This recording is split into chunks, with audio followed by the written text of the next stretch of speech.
When they told me about the welding opportunity at my school, that was an instant go-to for me. That touched my heart in a way that I let it sink in, and I thought about everything that I could do. I could provide for my future family.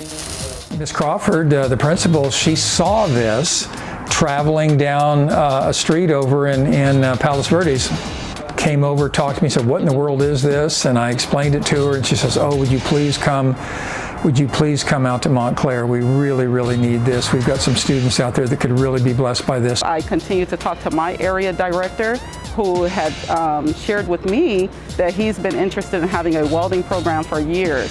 And so it just seemed like the perfect opportunity to pursue Steve Bunyard and the Reignite Hope program, and to work really hard to bring that program to our site. We're a nonprofit. Our program is free. We've never charged tuition to anyone.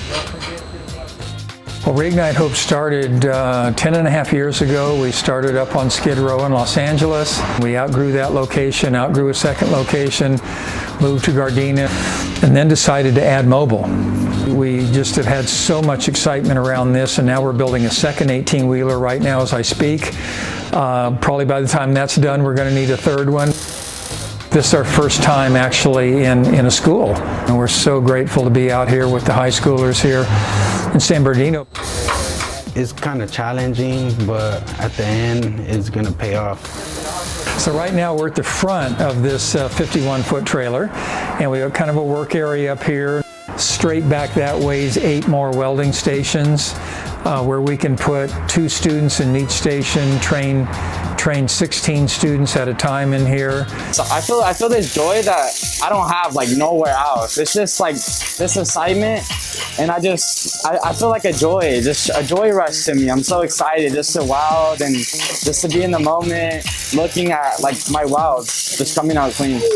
We see the joy this brings on their faces, sometimes tears in their eyes, when they can see that they're accomplishing something and learning a real skill that can bless them and their family for the rest of their lives.